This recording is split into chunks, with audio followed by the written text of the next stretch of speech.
My daughter Harper Grace waited for her guests with a hopeful smile that slowly faded into confusion. I glanced at the clock over and over, each tick louder than the last. No one came. My sister tried to make jokes, to distract her, but the untouched birthday cake sat in the middle of the room like a question mark. I began to fear the worst, that everyone was avoiding us. Then, just as I began cleaning up, one mom finally walked in, but she didn't bring her child. Jessica Foster stood awkwardly near the door, her arms crossed and eyes full of pity. "I'm so sorry, Harper," she said softly. "The others, they're scared. They think your husband's past means." She trailed off. My stomach dropped. I clenched my jaw, fighting back tears. The cake still sat there, candles unlit. "You showed up," I managed to whisper. Jessica nodded.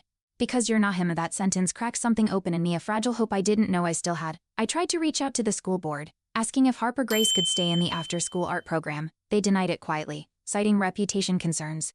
My hands shook. Jessica overheard and said she'd talk to her cousin on the board. I dared to believe things might shift, but when she returned, her face told me someone higher up had shut it down. I felt the walls close in. A few days later, Harper Grace came home in tears. Someone had whispered about her criminal dad in class. She locked herself in her room. I pounded on the door, begging her to talk. Jessica called, furious apparently. A parent had spread the gossip. I wanted to scream. Instead, I emailed the principal. His reply: "Perhaps a private school would suit your situation better." My fists clenched on the keyboard. Jessica stormed into the PATE meeting, slamming down a stack of printed comments from the community forum. "This is bullying," she said. I watched from the hallway, holding Harper Grace's old birthday invitation. One board member, Mark, stood to defend us, but later Jessica found out he was the red herring. He'd voted us out quietly. The betrayal hit hard. Still, the symbol of the cake reminded me we weren't alone. The twist came during grocery checkout. An older woman in line whispered, "Saw the post. What happened to you wasn't right." She handed me a folded receipt with names parents who wanted to help. My hands trembled. Jessica grinned when I showed her. "Let's throw another party," she said. For the first time in weeks,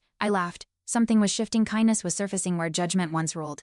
The new birthday party wasn't fancy, just backyard tables and homemade decorations, but the laughter was real. Harper Grace beamed as kids ran around her. Jessica stood beside me, passing out cake. "Told you we'd fix this," she said. I nodded, heartful. This wasn't just a party, it was a declaration. We still belonged. Later that night, Harper Grace placed the leftover cake slice in the fridge and whispered, "Best birthday ever." I hugged her tight, holding back tears. Jessica texted, "You're stronger than you know." That support, unexpected and loud in its silence, proved one truth: community can break shame, one shared slice at a time.